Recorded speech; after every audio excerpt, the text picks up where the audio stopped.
That's the premature closure or absence of one of the cranial sutures.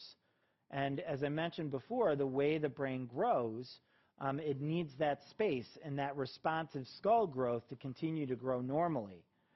And so when the sutures close prematurely, it's going to cause a problem for brain growth.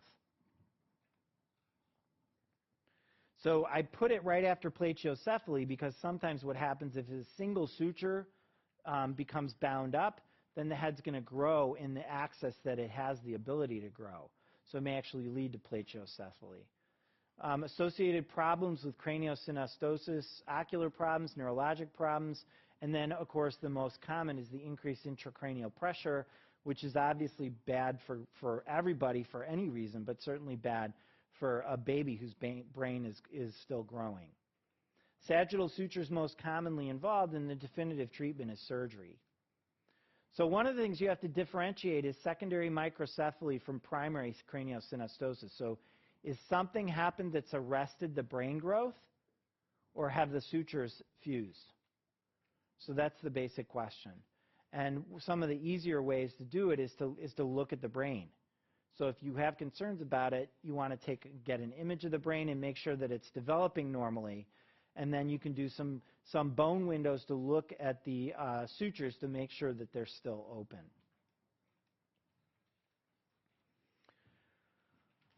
All right, we're going to talk about some growth problems. And then we're going to take a break. All right, so this is a reasonably short section, but very important because this is another section that the boards are invariably going to test your knowledge on, is normal growth.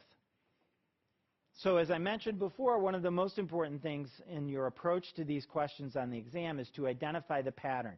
Don't look at a single value, but think about where the pattern has gone and think about the nature of that pattern and recall the differential diagnosis once you identify the pattern.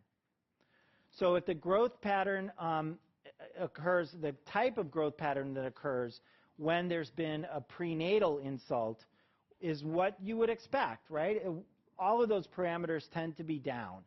So birth weight, height, head circumference all tend to be low, and they continue to fall away from the population means on all of those growth parameters. That's typical of a prenatal insult. So the kinds of things that are prenatal insults are intrauterine hypoxia, any other cause of intrauterine growth failure, or a genetic abnormality. The pattern in growth that you're going to see if it's a postnatal insult is you're going to see some normal parameters at birth, and you're going to see a falling off of one or more of those parameters from the normal curve as development goes on. Now, one of the more interesting patterns that you're likely to be presented with is caloric insufficiency. So that's just a situation in which the baby's not getting enough calories. So either they're not being given enough calories or they're consuming more calories than is normal. So what often happens then is you see a significant weight loss or a failure to gain weight, but the body's very good at preserving height and even better at preserving head circumference. So as parameters fall off, it's most likely you're going to see a drop in weight or a failure to gain weight before you're going to see a failure to gain height or a failure to increase the head circumference. In severe cases, they'll all go down, but more commonly it's the weight that's affected. So here's a particular case, the case of Jake. This is an 8-year-old male, firstborn. He was healthy, no significant past medical history. Parents are both healthy. Review systems was negative. He went through a normal term pregnancy and delivery. Growth parameters at birth and for the first year of life were all between 25th and 50th percentiles. And between 1 and 5 years of age, all the growth parameters gradually fell to less than the 3rd percentile. So he went to between 25 and 50 for the first year, and then between the ages of 1 and 5, gradually dropped all the way down to the 3rd percentile. Since the age of 5, his growth parameters have all been tracking just below the 3rd percentile. Both his parents are between the 25th and 50th percentile for adult height and weight. So what's the most likely diagnosis here accounting for Jake's fall in his growth parameters? Is it A, cystic fibrosis, B, hypothyroidism, C, growth hormone deficiency, D, constitutional growth delay, or E, osteogenesis imperfecta? So grab your button box and pick one of those.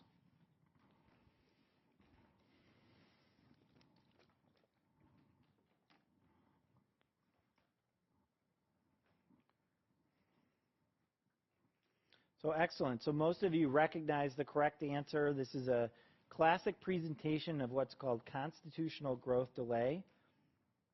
Cystic fibrosis is not a bad choice, but you'd expect that there'd be some associated recurrent infections or some other sign of the disease, and that he'd have a failure to thrive that was greatest with his weight and less concerning for his height.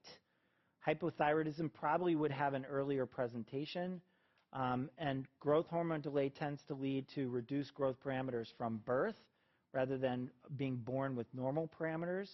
And then osteogenesis imperfecta, is a severity of different levels depending upon the type that you have, but leads to recurrent fractures. So this is the typical presentation of constitutional growth delay. And really the pattern of this presentation is what defines the condition. It's usually familial, so when you ask parents, you'll find that somebody in the family often had it. They're born with normal birth and weight parameters, and then typically will drop off during the first 2 years, and then follow their own curve, usually around the 5th percentile. And then most of these kids, although not all of them, most of them will experience a significant growth spurt in which they actually often will catch up to their peers.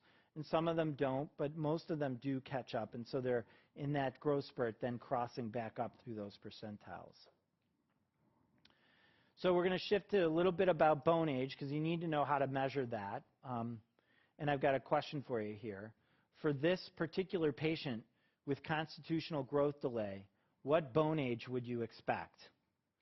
So if you checked it in this 8-year-old with this presentation, we expect A, a delayed bone age, B, an advanced bone age, C, a normal bone age, or D, there's no relationship between bone age and chronologic age in this condition.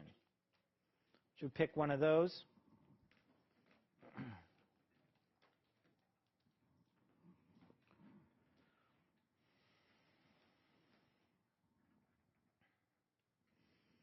All right, excellent. So what you recognize in this is that this patient actually has growth potential, which means that their bone age is typically going to be delayed. So in constitutional growth delay, usually involves reaching a normal height. The final height's usually on the shorter end of normal, but the bone age typically lags behind the chronological age prior to the adolescent growth spurt. And so there's no particular magic to bone age. If you've ever seen a radiologist do bone age, you order plain films of the hand and wrist, and then what does the radiologist do? They basically open a book. They open a book and they find the picture that closest matches the films. It's that simple. And the book generally is by month. And so, you can target the bone age to the month as opposed to just the year. And what you'll find is that chronologic age, so for example, in a chronologic age of 10, if the bone age is 10, that means that you expect their current rate of growth. If their bone age is 12, you actually have a reduced expectation for growth. And if their bone age is 8, you actually have an increased expectation for growth. So just remember in constitutional growth delay that it's typically the third of those possibilities where your bone age is actually delayed, representing that growth potential that's there. Okay, another problem that's reasonably common and one that you're pretty sure to face on your exam is failure to thrive. So failure to thrive is actually a descriptive term, and when you look at resources, there are a variety of definitions. What you're usually managing is not actual weight loss, but rather poor weight gain. In very severe cases, you may be faced with weight loss. Length and height, as I mentioned before, and head circumference are only affected in the most severe cases, but the parameters depend upon the source of the problem, the severity, and the duration. Some of the definitions that you might see talk about a single point, but I spent a lot of time trying to convince you that that's not a good way to look at anything, so I'd rather you not look at it that way. but rather from a trend. If you look at it from a single point, some of the definitions will have weight less than the 3rd percentile, weight for height less than the 5th, or weight 20% less than the ideal for height. If it's defined from a series of points, then you're talking about the weight trajectory, and that's probably much more useful and a better way to measure it. So I don't think you need to memorize any of these, but what you need to just recognize that looking at it as a trend is probably better. When we talk about major percentile divisions, again, you know that those divisions are very arbitrary. That's where somebody at some point decided to put them, but there's no biomedical significance to those. So an identifiable organic etiology is almost never found. So it'd be even stronger than usually not found. It's almost never found. Although organic etiologies are obviously something you wouldn't want to miss, it's very rare for them to present as failure to thrive alone. They usually present with some additional symptoms. So when you're looking at the exam, consider an organic etiology if it's coupled with a developmental delay, you have concern about the IQ of the child, or you find some physical exam abnormality. That probably should kick you into another category. But what I can tell you is that the most common cause of failure to thrive is the psychosocial situation. So previously was thought of as a rule-out diagnosis that those kids who came in for a failure to thrive workup were always put through the same ringer of exams, and we're really being encouraged not to do that anymore, but rather to target your workup based on the history that you obtain and any physical findings or any suspicions you may have. But you can certainly do that workup in parallel, right? Consider the psychosocial workup along with the biological workup. Because one of the more important things about doing it that way is that when you consider the psychosocial causes from the get-go, it's not going to be a surprise to the parents when you come back to them and explain to them that it is indeed a psychosocial problem. So rather than giving them the impression through your long list of testing that there is a biological cause. So if you look for the differential diagnosis of the medical causes of failure to thrive, there are two easy ways to look at it. One is that the child's not getting enough calories, and the other is that they have increased caloric needs. So they're not getting enough in, they're wasting those calories they are getting, or they've got increased caloric requirements. So that's sort of those are the buckets that I'd put it in your head. So for the medical causes, the social causes are usually not enough calories coming in, right? So that's usually the kid's not eating enough calories because of the social situation. If you're getting enough calories in, then the possibilities are that you're wasting some of those calories, or you have an increased caloric requirement. So you're not absorbing those, or you're using way more than would be expected. So for causes of excessive losses, you think about gastrointestinal disorders or renal disorders. And for increased caloric requirements, we think about chronic disease. So we think about cardiopulmonary disorders, malignancies, hyperthyroidism, or a chronic infection. Those are all conditions in which you'd require more calories in. So for the medical evaluation, make sure you review the past growth data as we've talked about, do your history and physical and a developmental assessment. This is probably the most important thing you can do, is observe a feeding session. Make sure that you take the opportunity to watch how the child feeds, because it's likely that you'll learn more from that than any lab test you're going to get. So you want to look at the parent-child interaction carefully and then be selective about the labs that you choose based on what you've found so far. So there isn't the failure to thrive panel anymore. You really need to think about what you're considering as the cause and then target your lab ordering based on that. Any child with failure to thrive should be hospitalized if you're concerned about abuse or neglect. If there's severe malnutrition, if the patient's at all medically unstable, or if you've already tried outpatient management to manage the failure to thrive and you've failed. Developmental delay is another topic area that's going to be on your test. So there are a couple pearls to think about. When you're doing your developmental testing, most of that developmental testing requires that the patient cooperate. So if there's any indication that the patient's unable to cooperate, you're your testing is probably going to be rendered invalid. Again, with the preemies, you need to correct. And think about physical abnormalities such as hearing and vision problems that are going to affect developmental delay. Again, that knee-jerk reaction, when you're faced with a question where the child has developmental delay, make sure that you screen the hearing and vision first. So how do you evaluate developmental delay? Your full history and physical, making sure you look at the family history, a complete review of systems. That psychosocial assessment becomes really important. You need to know something about the birth history and what went on. Was there a possibility of a prenatal or a perinatal insult? And then your hearing and vision screens, as I mentioned, and then everything goes from there. So make an educated assessment before you order your lab tests. Consider in the evaluation of a child with developmental delay, the test you would want to think about would be the newborn metabolic screen. You want to check back and make sure it was normal. You want to check and make sure it wasn't done too soon, like we talked about before, because if the child was discharged early, it might be that the toxic metabolites didn't build up to a level enough that was able for the test to detect them. But the more common things that you want to think about are lead, thyroid disease, and genetic abnormalities. Really, MRIs or other imaging of the head is generally not necessary in failure to thrive, unless the failure to thrive is associated with any of the things on this list. But these are all neurological problems that you would be concerned about anyway. So again, it's a failure to thrive that's not of a social nature. Rarely occurs with anything other than failure to thrive. So if it's associated with any of these other things, you need to be thinking about a more significant diagnostic approach. All right, we're going to make a transition now to some of the more socially based issues that come up in general pediatrics. I'm going to try to cover the more common of those. So the first is the birth of a sibling, and we're going to start with a question. And this will hopefully be easy for you general pediatricians out there, or even you parents.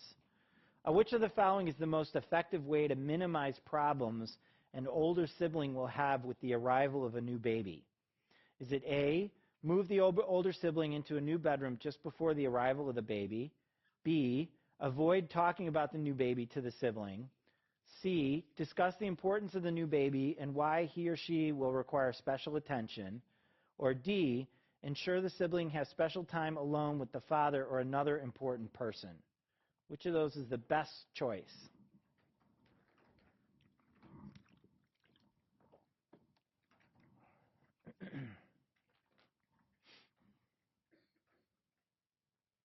Okay, you nailed it. So yeah, the best choice is to actually provide a positive something for that sibling as a result of the birth of this new baby. C is not a bad choice, but again, there's already going to be enough. Kids are usually born at a time where they're close enough in age that the older sibling doesn't have the capacity to empathize. So you need to point that out to your parents. So when parents are having these protracted discussions with the 2-year-old about how they need to understand this, that, and the other thing, just tell them, you're kind of wasting your time, because a 2-year-old does not have the capacity to be empathic. So just face that fact. Basically what you're dealing with is the displaced queen or king. And so the universal reaction is hostility and aggression. That's normal. So you might even see in the sibling some developmental regression, like thumb sucking, or some regression in toilet training. The older sib can become sad or withdrawn. This is all normal. That's the important thing to point out. So how do you prepare? You allow the older sibling to participate in the planning. Allow them to help in the care of the newborn as they are able. Important phrase, as they are able. No change right before the arrival of the sibling. That's just a bad idea, because then the displaced king or queen recognizes all these nasty changes that are occurring with the arrival of the new baby. So special time for the sibling with another adult is a great way to do it. All right, occur in almost every 2 to 4-year-old, sometimes daily, may appear as early as 7 months. Yeah, it's amazing. Usually resolved by the age of 5, although my wife disagrees with that. All of the following are reasonable advice to give parents of a child having frequent temper tantrums except. So grab your button box and let's pick one of these. So all of these are reasonable pieces of advice with the exception of one of them. So A, redirect the child to something else. B, remove the source of the tantrum. C, ignore the tantrum. D, avoid situations that provoke the tantrums. Or E, punish the child for the tantrum, which is unacceptable.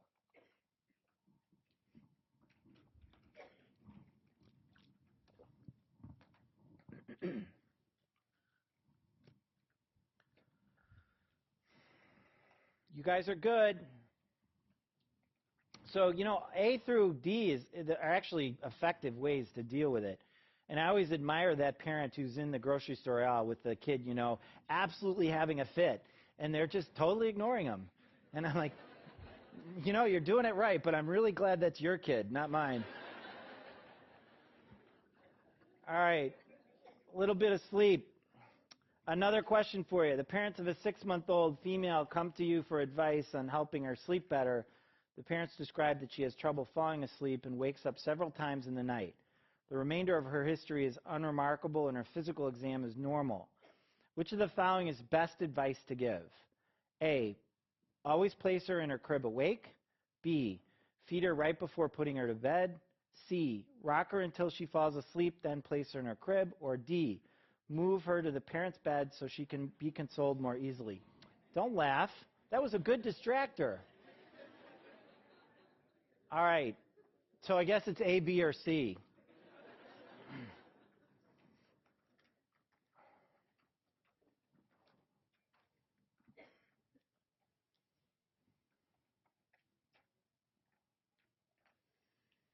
Right. So the general rule at this point is, it's better to allow the child to learn how to put him or herself to sleep. Parents get in traps because they employ all sorts of mechanisms to put their kids to sleep, and then the kids depend on those mechanisms.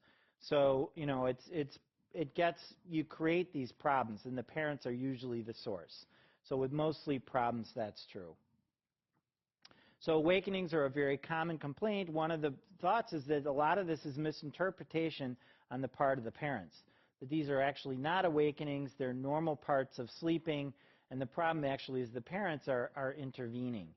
So as they say, let a sleeping infant lie. The parent is often responsible for the actual waking up, and you've got to stay away from these bad habits. So for infants, the general recommendations to solve sleep problems: create a routine. A daily routine is most important. Make sure the infant has his or her own bed that's not in the parent's room. Put the child down awake, and don't feed the child at night or even right before bedtime. And those middle-of-the-night feedings can stop as early as 4 months, but certainly by age 6 months. For older infants, the best technique, even though it's painful for the parents, is to ignore the awakening. And in most situations, you'll find that if the parents truly can ignore the awakening, that behavior will extinguish pretty quickly. So infants then develop the ability to fall asleep on their own. And if parents are going to do anything, you tell them that the most they can do is provide some verbal reassurance from the door, but there's even controversy about that. For toddlers, even infants with good sleep habits can become toddlers with sleep problems. So it's very common for toddlers to have sleep problems, even when the parents hadn't had sleep problems up to this point. It's just the nature of being a toddler is to resist everything, not just going to bed. So, it's part of their resistance nature that they don't want to go to bed. And any time that you travel or there's an illness that's going to disrupt even the best routine, so it's important to reinforce with the parents, it's important to be firm, have rules, stick to them, and don't bend. So have a regular pre-sleep routine. It's a great time to take a bath or get ready for the next day, brush teeth, reading books, and so on. But be firm with the toddler's attempt to derail the process, because you know that they will, and it's just it's time for bed. For school-age kids, it's important to start the transition of giving them more responsibility for this process, but also using the time as a really special time for parents to bond with their kids. and say debrief the day or talk about how the day is going to go the next day and spend time reading together. For adolescents, it's like in every other situation with adolescents, step away. Just don't get involved and step away from the adolescent. No, seriously, it's important for them to learn how to establish their own routines and make that transition to adulthood. Although the parents are going to need to provide some guidance, obviously. All right, we're going to talk about some things that are called parasomnias. And there are a variety of different parasomnias, everything from grinding your teeth to a variety of strange behaviors. First of them is nightmares. These are disturbing dreams, usually followed by awakening and some distress.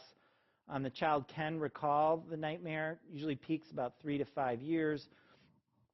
They're extremely common, although recurrent nightmares may be an indication of some excessive stress in the household. There is a special type of nightmare that's experienced by participants in review courses in pediatrics.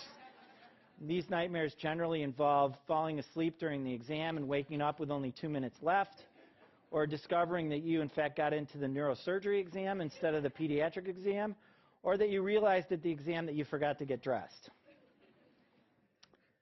Nightmares. How do you handle them? You reassure the child. This is where they actually remember what happened. You tell them the dream is over, they're safe, that it wasn't real. Sometimes it's helpful to debrief them the next day. But frequent nightmares should lead to exploration of whether or not there is some stress going on in the family. So night terrors are different because night terrors are a parasomnia that the situation is the child appears to be awake but is in fact not. And so during sleep studies when this happens, the child actually is not in a wakeful state. They're in a sleep state. Now, the child is unresponsive. They're inconsolable. They may be crying. They may be screaming. There's nothing the parent can do. And so you need to just tell the parent, you just keep them safe and just it'll pass. The good news is the child doesn't remember these episodes, and they're less common than nightmares. So for night terrors, again, just keep the child safe. With all the parasomnias, if they become a real problem, you can actually disrupt them by disrupting the natural sleep-wake cycle. So as an example, the parasomnias tend to occur right in the transition to deep sleep.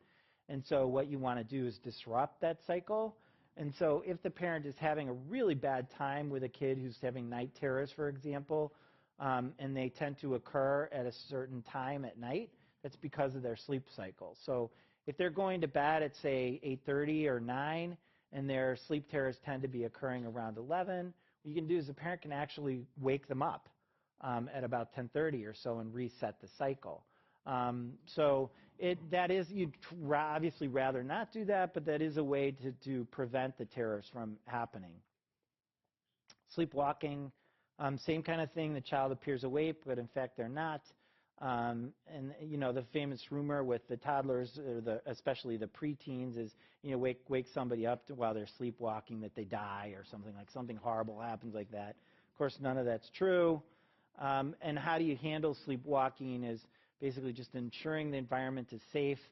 This is something that definitely tends to be familial. So when you ask patients about it, often there was a parent or an aunt or uncle who had a lot of sleepwalking. But there's no problems with sleepwalking. It's not an issue the parents need to worry about. Just keeping the child safe is the important thing. Bruxism, as what also occurs as a parasomnia, it's the grinding of teeth, and it's typically related to a certain sleep stage as well. But it can have significant medical consequences. It can cause temporal mandibular joint syndrome, tension headaches, facial pain. You can actually wear down the teeth if it's serious enough and cause some damage to the supporting structures. So the general recommendation is for you to refer these patients to a dentist who can make a simple mouth guard. It won't prevent the grinding, but it will prevent the damage to the teeth and soft tissues. Talk a little bit about habits. Here's another question for you. The parents of a 7-year-old boy ask your advice about his nail biting. He's been a nail biter for a couple of years, and the parents are really upset about it. He has no medical problems and no significant medical history. Which of the following is the best advice to give the parents? A, take away privileges whenever he's seen biting his nails. B, apply bitter-tasting nail coating to his nails. C, ask his teacher to remind him not to bite his nails. Or D, ignore the behavior. Which is the best choice?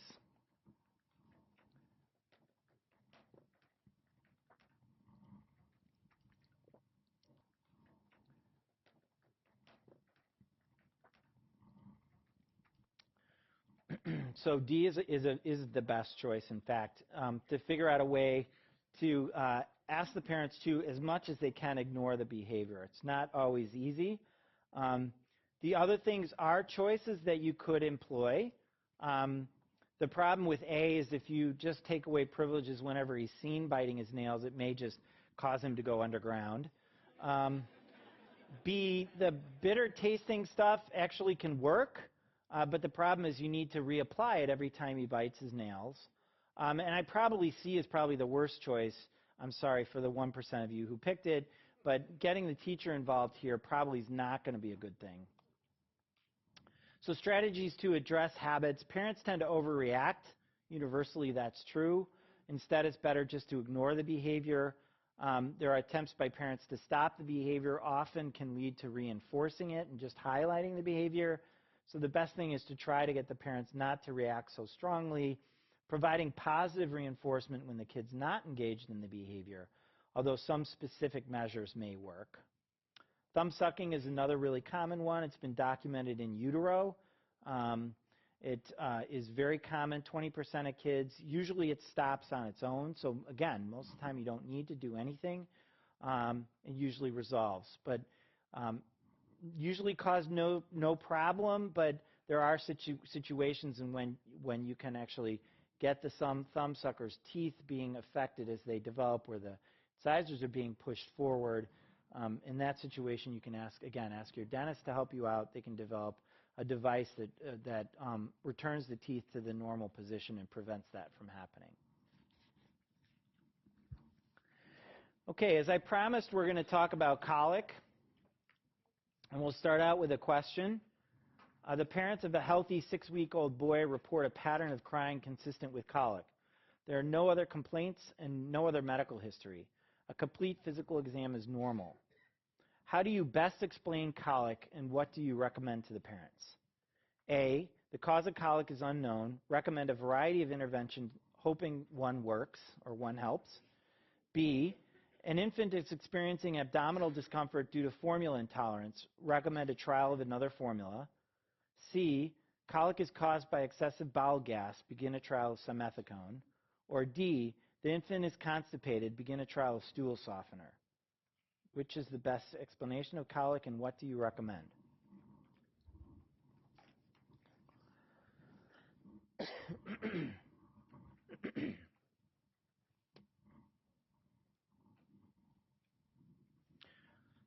So good. The answer, in fact, is A. The cause of colic is not known. It's thought to be a syndrome of some type, and I'm sure in the not-too-distant future someone will discover what causes it. But the best thing to do is to recommend a variety of interventions and hope that one of them helps.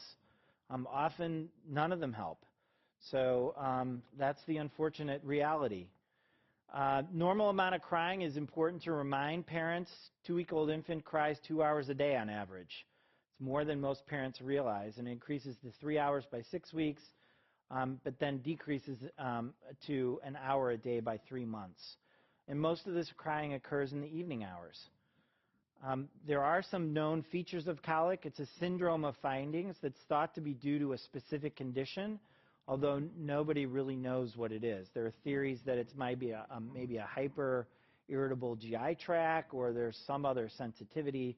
Hasn't been fully defined.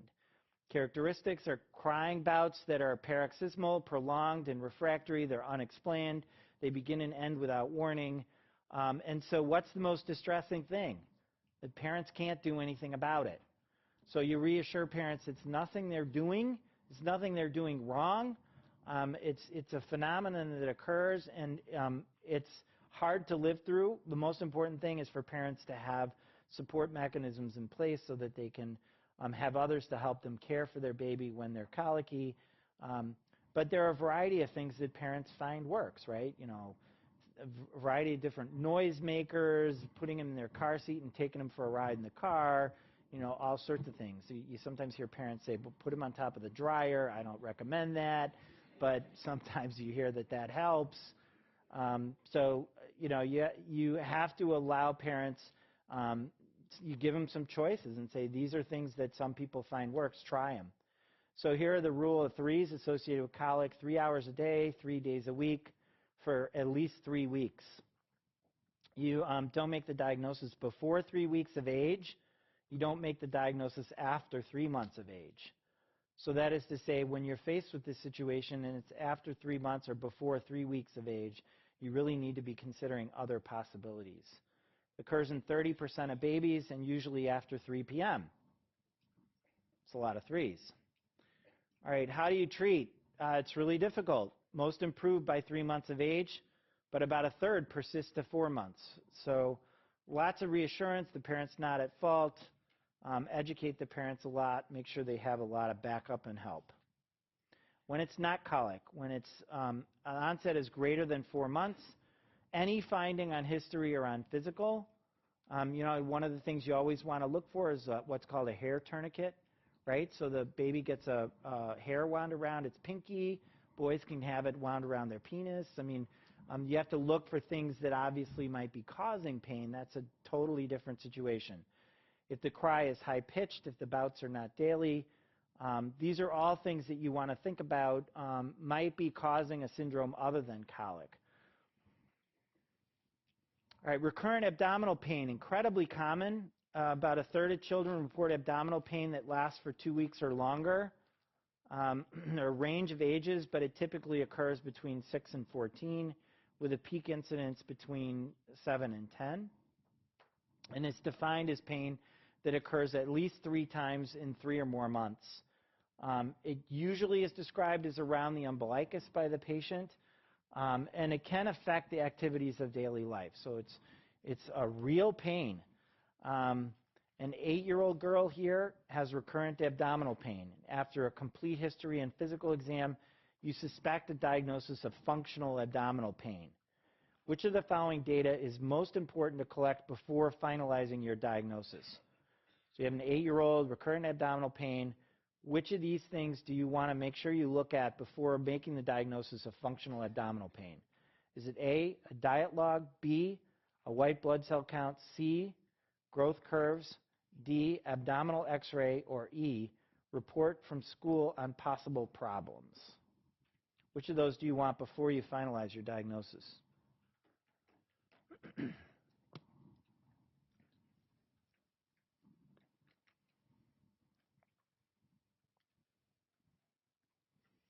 So a little bit of a split decision here. Yes, I think, you know, all of these things are reasonable. Maybe, you know, I'm not sure how a white blood cell count would help you, except to make sure that she isn't having an intra-abdominal infection. Dietary log could help because, you know, there might be foods that she's having problems with and others that she's not. An abdominal x-ray may or may not help you. The likelihood is, the overwhelming likelihood is, in this situation, it's going to be normal. There was nothing about her stool pattern in that question, so that might be something you'd want. There's nothing about whether or not she's hemocult positive, so she has occult positive blood in her stool. But of the choices that are left, certainly kids who have recurrent problems like this are often having problems at school. They're being bullied, or there's something going on at school that is being manifested as pain. But I think the best answer is C. You want to make sure that this isn't affecting their growth. So it's categorically uncommon for functional abdominal pain to lead to weight loss or failure to gain weight. So if you've got a situation where the child's failing to gain weight or is actually losing weight, you shouldn't be making the diagnosis of functional abdominal pain. So common in children and adolescents. It's important to realize this pain is real. So one of the biggest issues you're going to face with the parents is that, you know, you're going to come back to them and say, this is what we call functional abdominal pain, and it works like this, and this is what we think causes it. And the parents are going to think you're saying it's not real pain. It's real pain. There's no question it's real pain. So the thing I like to liken it to is a headache. So it's not like when I get stressed out, I get a headache. That pain is very real. It's not that that pain's not real. It's very real. But there isn't something that I can necessarily say, this caused my headache or that caused my headache. So it's a functional disorder. It has to do with normal daily functioning.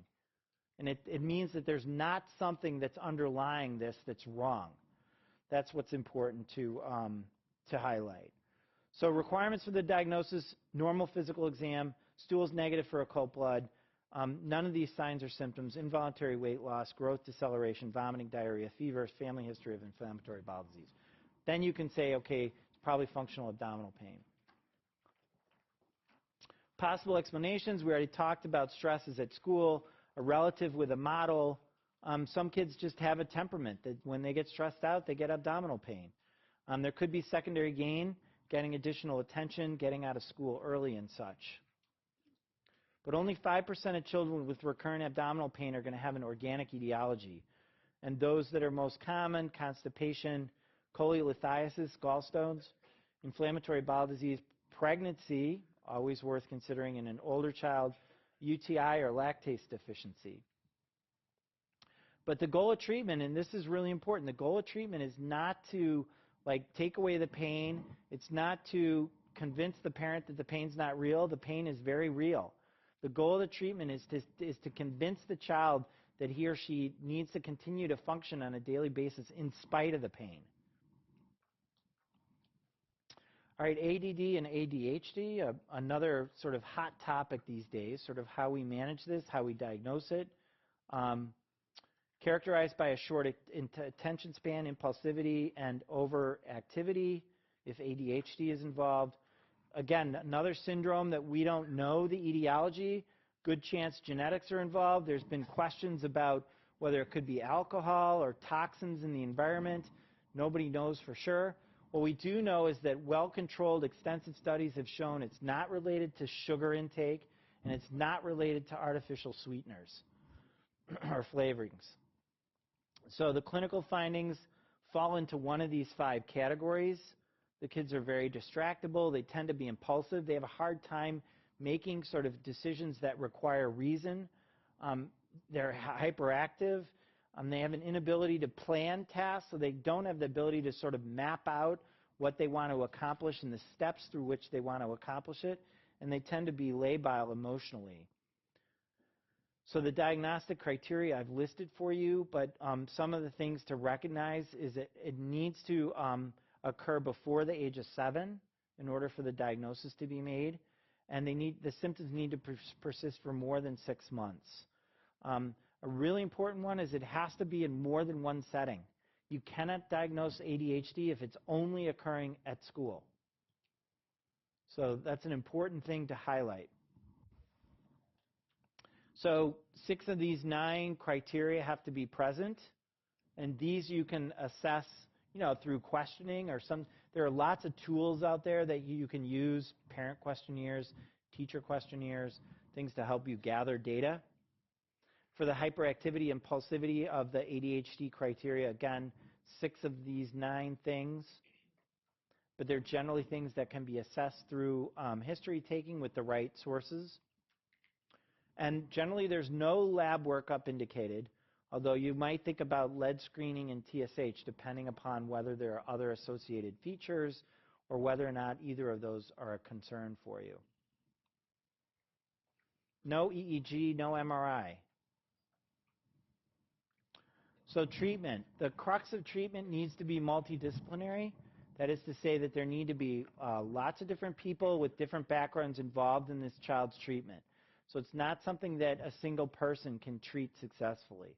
So the school counselor needs to be involved, the teacher needs to be involved, maybe that you need a psychologist involved, you need to be involved.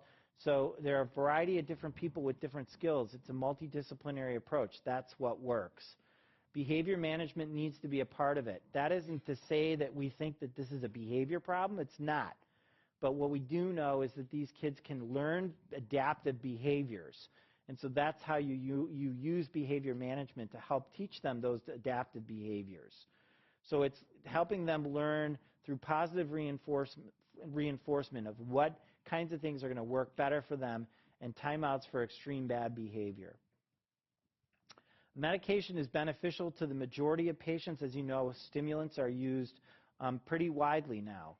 So one of the things that you're almost guaranteed to be asked is about the side effects of stimulant medications.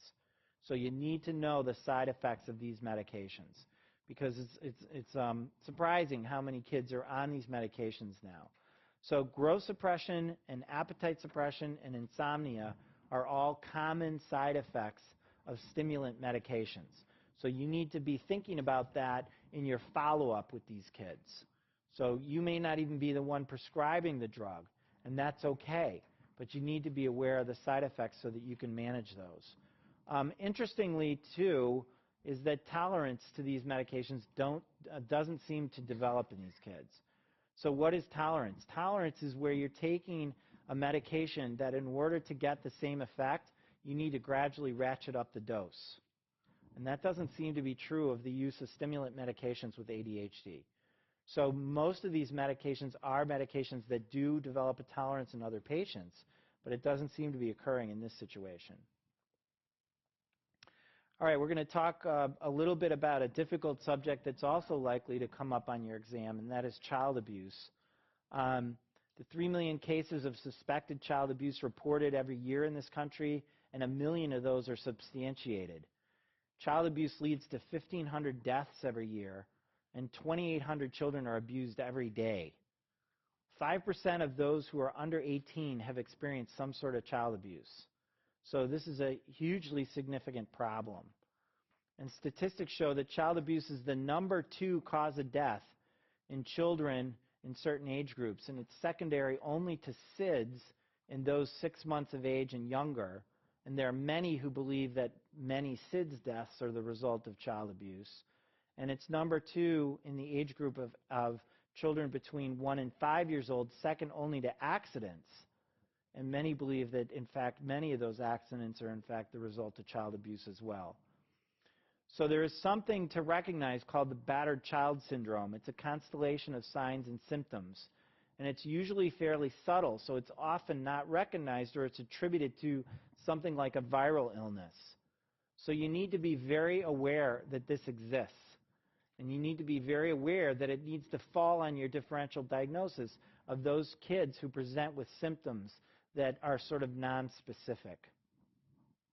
It has an incredibly high morbidity and mortality. And when you're looking at risk factors, this is helpful because it helps you raise your suspicion in certain situations in which it should be raised. And I'm going to talk about the risk factors as they relate to 3 situations. One is the abused child, the second is the abuser, and the third is the environment that they exist in. So first, for the child, it's known that certain children are at higher risk for abuse. And so it's important for you to know how to recognize that so that your antennae can be perked up, in particular in situations where these kids are at higher risk. So any chronic illness, developmental delay, a child with mental retardation, a child with congenital anomalies, what's thought of as a difficult personality. So we all know that there are kids out there that are just tough. They're hard. They're more difficult personalities. And those kids are at higher risk.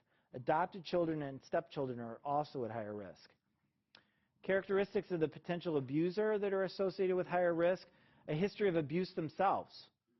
So if a parent was abused, they have a 30% risk of becoming an abusive parent. So incredibly high risk.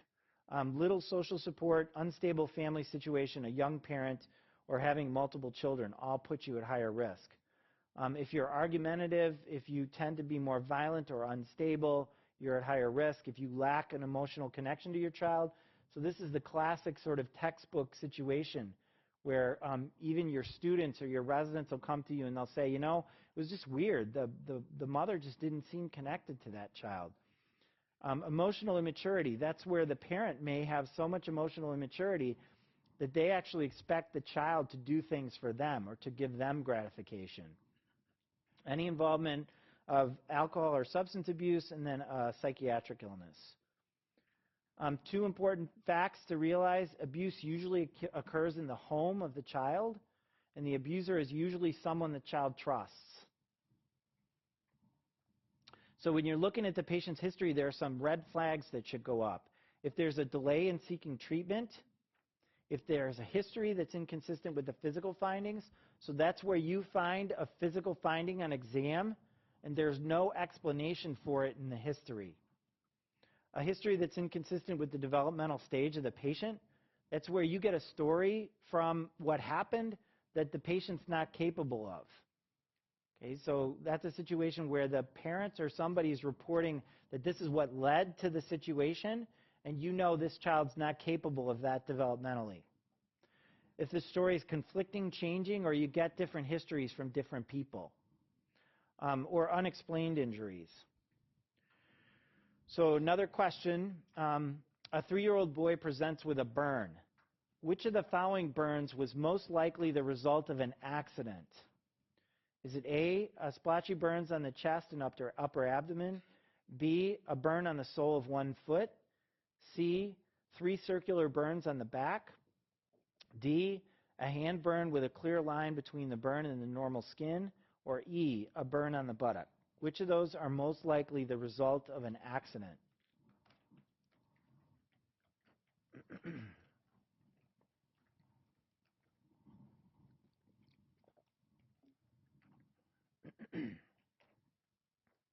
So you're right, a splotchy burn on the chest or upper abdomen can occur, for example, if a toddler were to pull a pot of boiling water from the stove or something like that, or a cup of coffee off the table.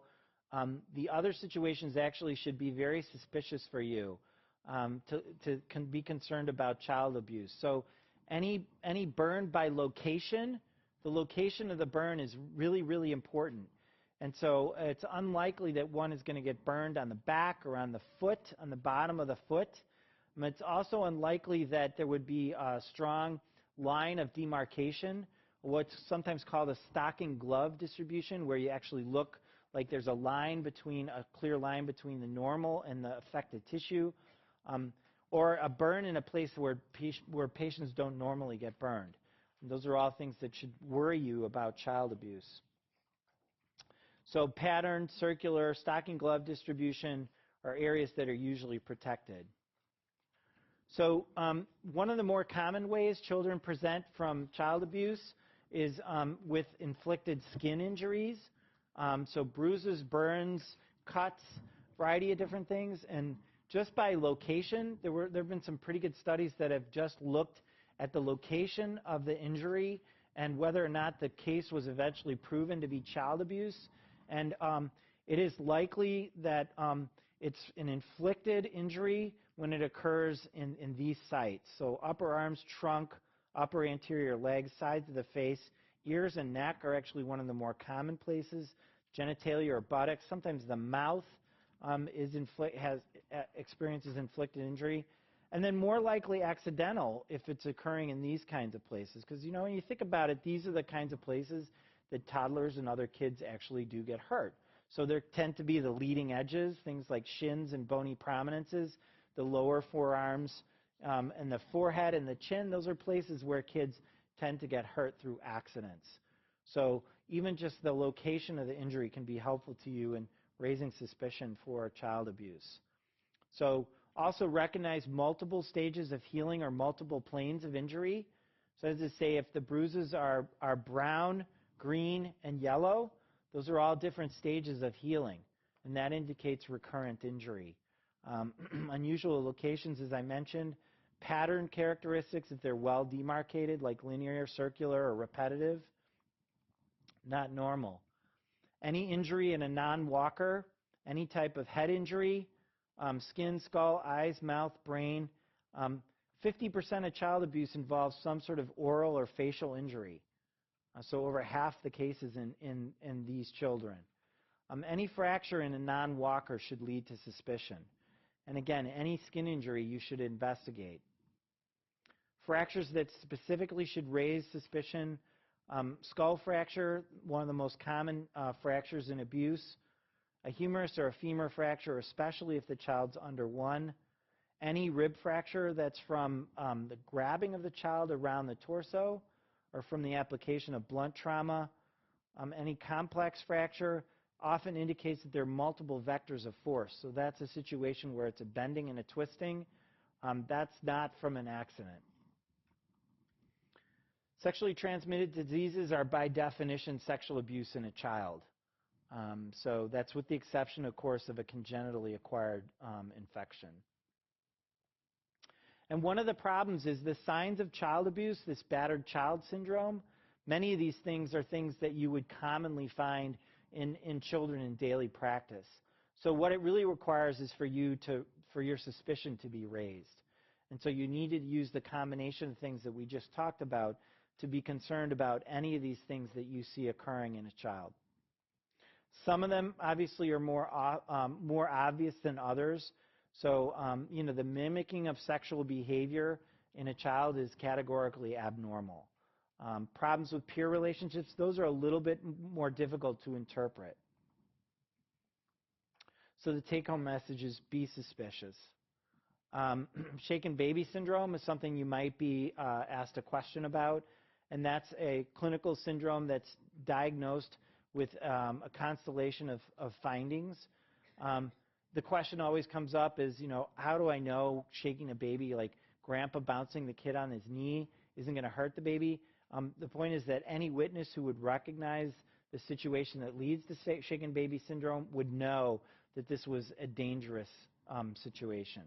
So it's not the usual shaking and bouncing.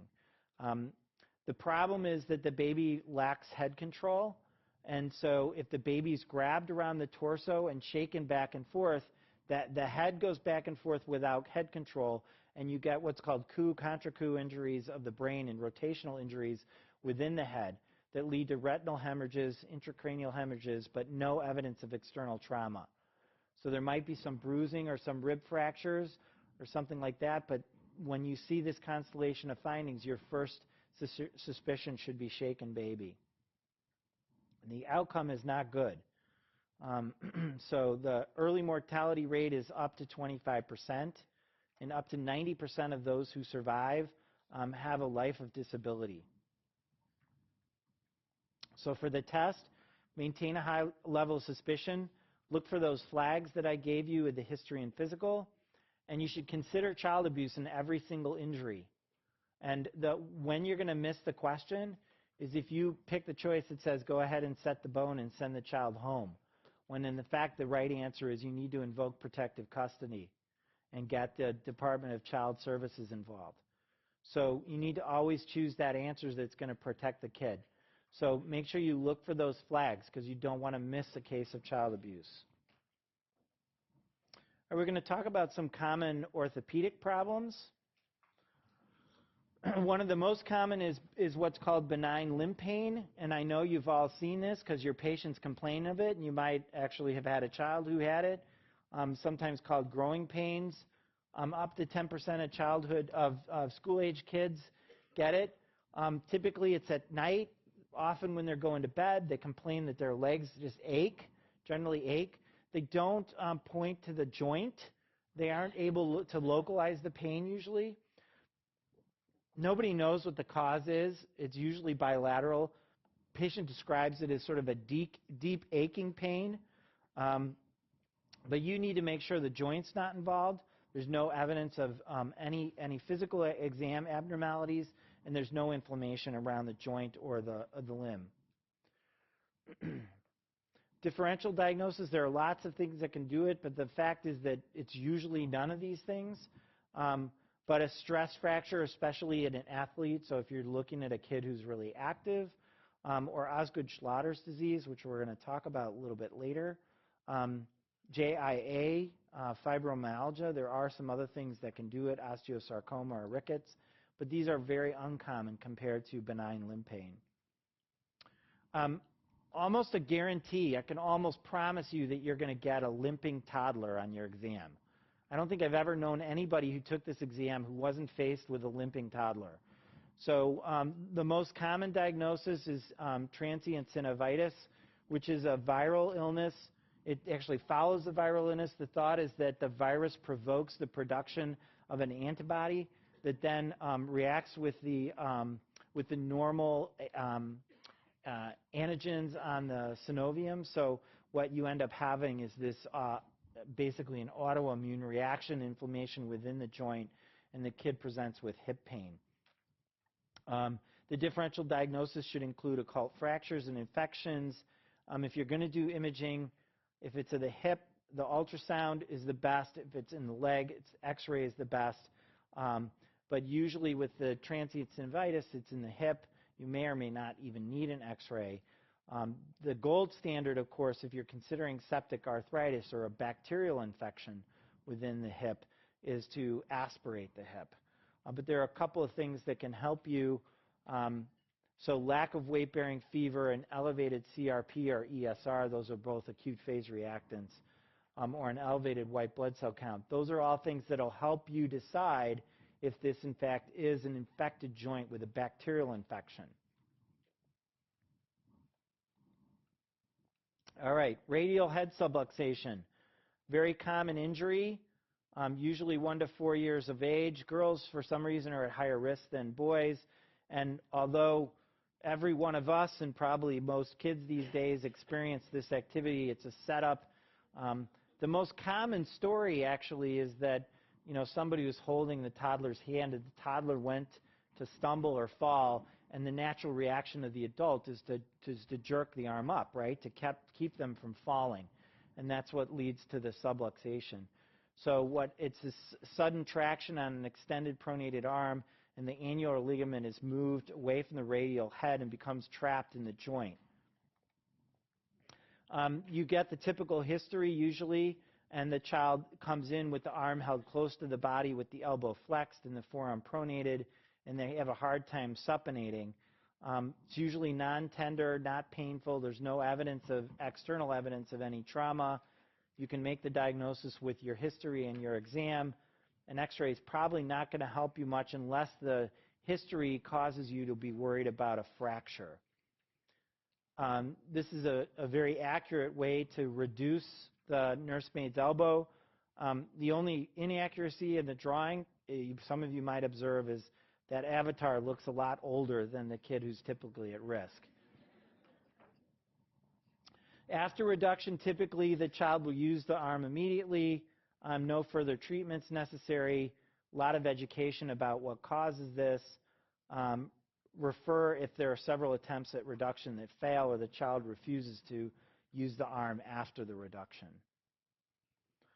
Clavicular fracture, also very common, almost always the result of a fall, usually falling on the shoulder, sometimes a result of a blunt trauma, like a bat injury or something like that, and then rarely the result of a difficult vaginal delivery, but it does happen. Often pain at the fracture site. If there's a deformity, you may see some skin tenting. It's where the skin actually pops up over the fracture.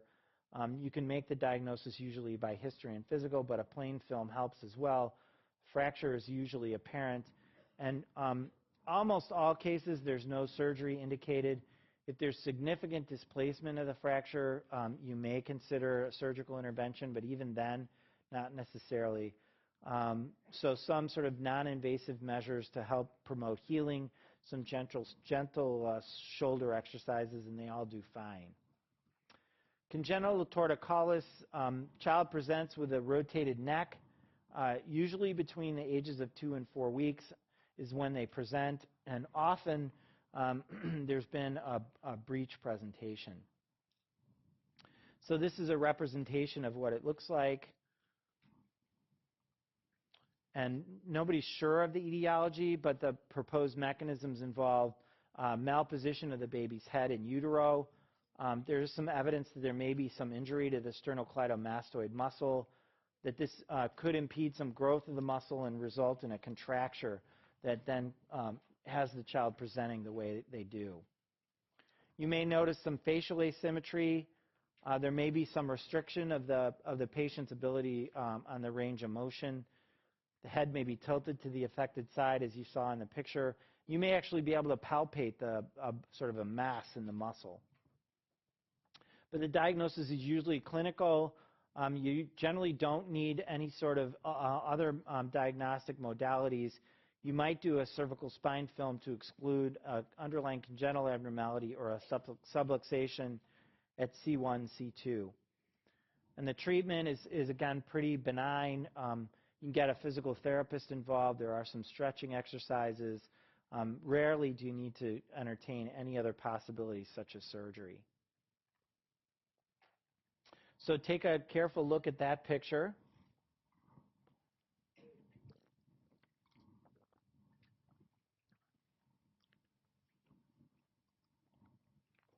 And think about the diagnosis. So what diagnosis is demonstrated in this x-ray? Is it spondylolisthesis? Is it B, leg calf Percy's disease? Is it C, skiffy or slipped capital femoral epiphysis? Is it D, developmental dysplasia of the hip? Or is it E, Osgood-Schlatters disease? So I'll give you another look at it.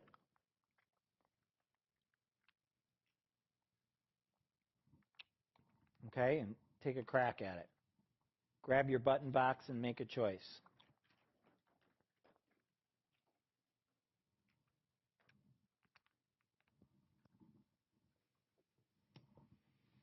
Okay, right. This is indeed leg calf Percy's disease, which is idiopathic necrosis, osteonecrosis of the femoral head. Be nice if people didn't name diseases after themselves, wouldn't it? We could just call it idiopathic osteonecrosis of the femoral head. Then you'd know what it was. Usually around the age 4 to 8 years, usually unilateral, much more common in males. They present with limping for 3 to 6 weeks. Activity tends to worsen the limp. The symptoms are worse toward the end of the day. And they may complain of some aching in the groin or the thigh. Diagnosis is made through the x-ray you saw. It's an AP frog leg. Can help if their legs are frog. That one wasn't. You see increased density of the femoral head. In the early stages, it might be normal. So you might, if you're entertaining this diagnosis, you might need a repeat film or an MRI. But there it is. You can see that sort of moth-eaten appearance of the femoral head. Treatment is bracing and bed rest, sometimes protracted traction, long periods of time of traction. The goal is to revascularize the femoral head. Sometimes you need surgery to remove the necrotic bone and replace it with some, so that it can be replaced with viable bone. And if it's not too severe, you might be able to get away with observation. Okay, we're going to make a transition to a different age group. So here's a question for you. In examining the left hip of a 3-day-old male in the nursery just prior to discharge, you don't think you're able to dislocate the hip, but you do feel a significant click when you abduct the hip. The right hip exam and the remainder of the exam, including the neurologic exam, are all normal. Family history is negative for hip dysplasia. Prenatal and delivery histories are unremarkable. The presentation was not breech. The baby's doing well and is ready for discharge. Which of the following is the best choice for the management of this finding? A, double diapering for 1 month, then re-examining. B, MRI of the hip prior to discharge. C, plain x-rays of the hip prior to discharge. D, ultrasound of the hip prior to discharge. Or E, no imaging studies or treatments now, re-examine in 2 weeks. Which of those is the best approach to this patient?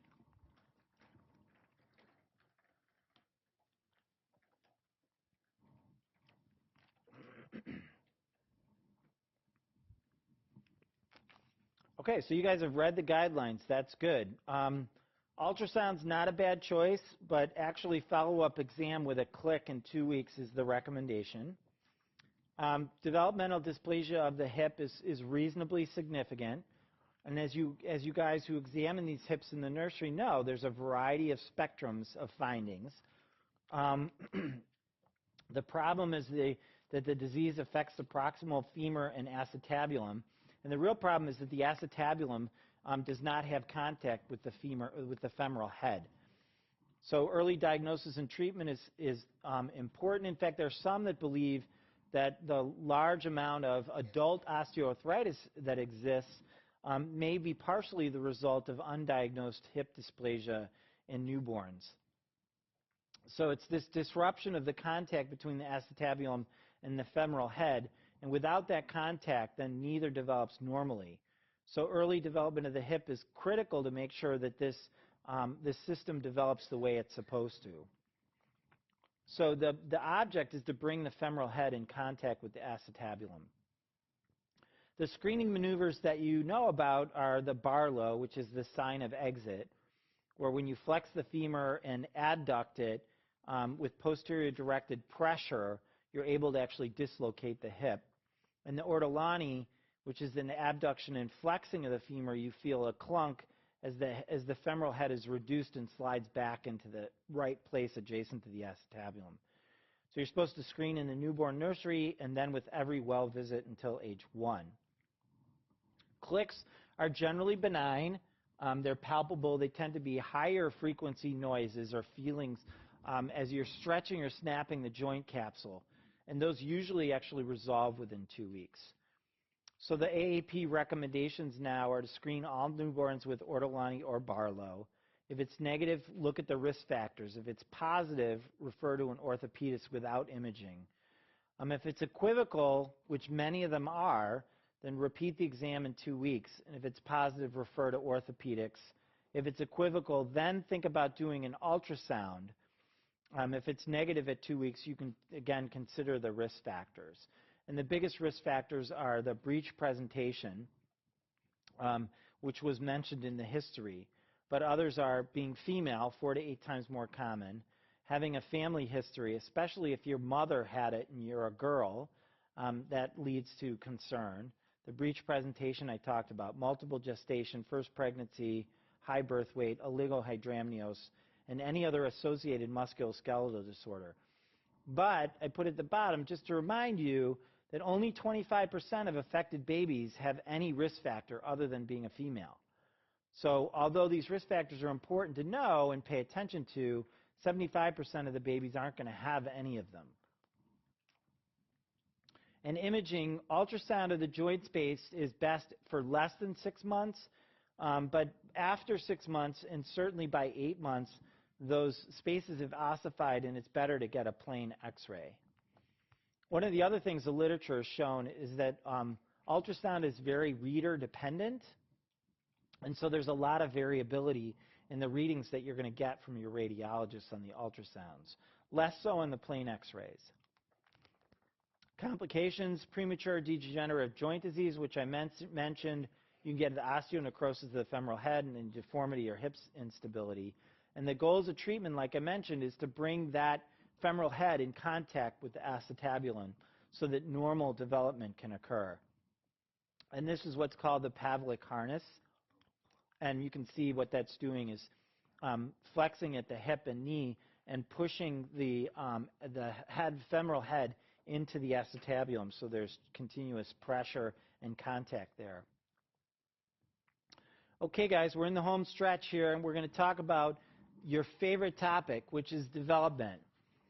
And I'm not going to torture you with this, but what I am going to do is sort of give you a framework through which you can think about how you want to organize this information, and you can consider the ways in which you want to start to actually memorize this.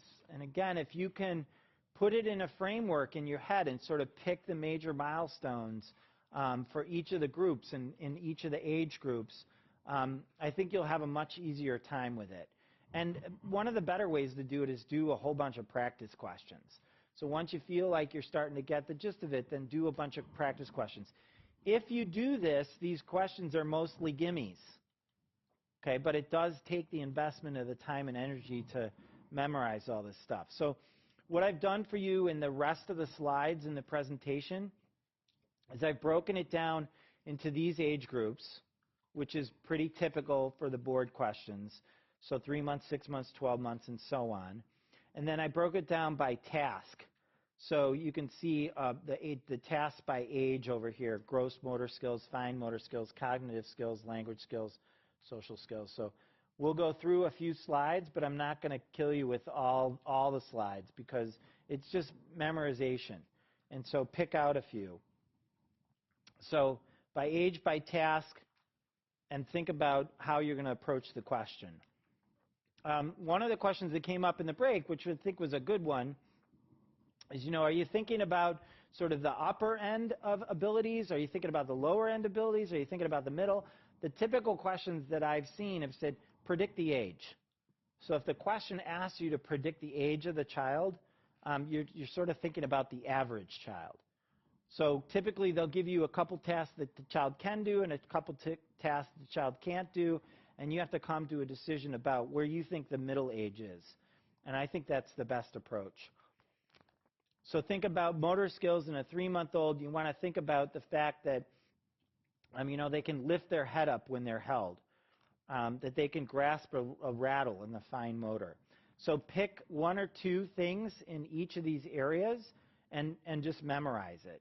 And again, try to paint a picture of the kid in your head and think about a patient of yours maybe, or think about your neighbor or your niece or nephew, or create a picture of the child so that you can remember. That's, the studies with memory, they actually have shown now that the best way to remember something is to create a really absurd example or a really absurd thought. It's like if you want to remember where you leave your keys or something like that, if you create some absurd story about why you left your keys there in your mind, then you're more likely to remember it.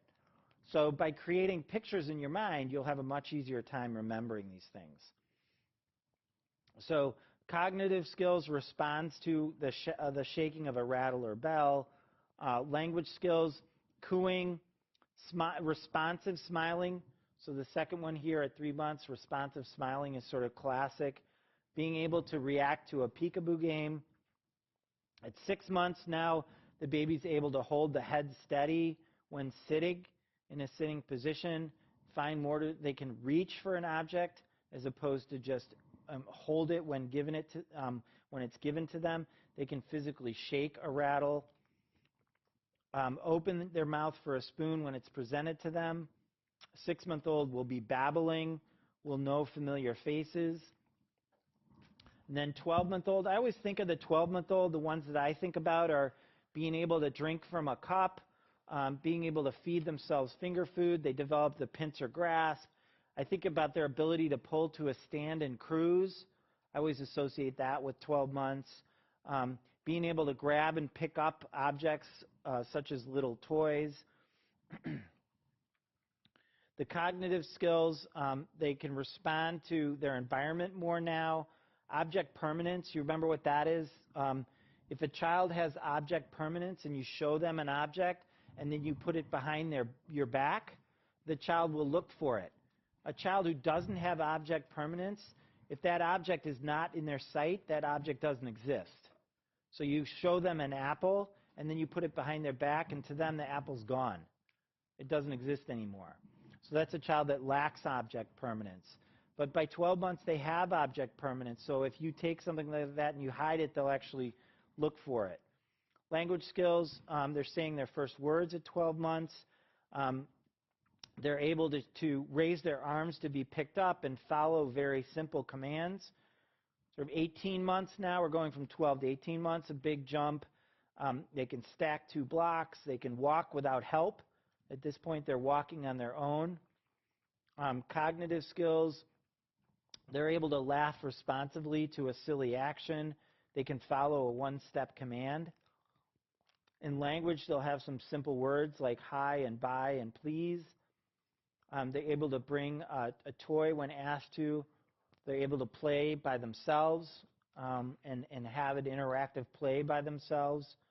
By 24 months now, drinking from a straw, feeding themselves with a spoon. Again, pick a handful of these that are familiar to you or that you want to use as sort of comparable milestones to one another, and maybe even make a chart for yourself so you can track how they go across. This is another big one they often pick is able to point to or recognize body parts at 24 months. Language and social skills, now we're using 2 to 3 word sentences, so we're able to put words together to make a sentence. 36 months, 3 years. And again, you get the drill now. You pick a few of these with each one, and you'll get to a point, hopefully, where you can name the age of that child. And again, that's the goal. Okay, so I'm flipping forward here to a couple questions that are going to round out the session.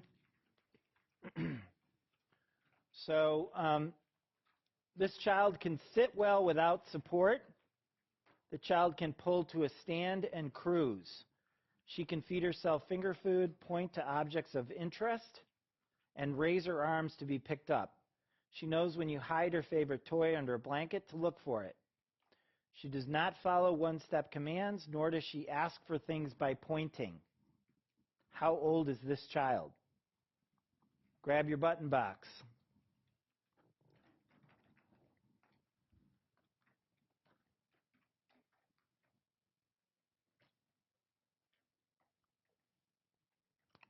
So I think that's a good choice. You're picking sort of the middle of the group for those abilities. You're really probably looking at a 12-month-old. Right? This child can feed himself with a spoon, build a tower of 3 blocks, walk up steps with help. He has a vocabulary of over 200 words and combines 2 to 3 words in his speech. He laughs at simple humor and can point to basic body parts when asked. He does not use or know his first and last name, nor can he identify colors. How old is this child?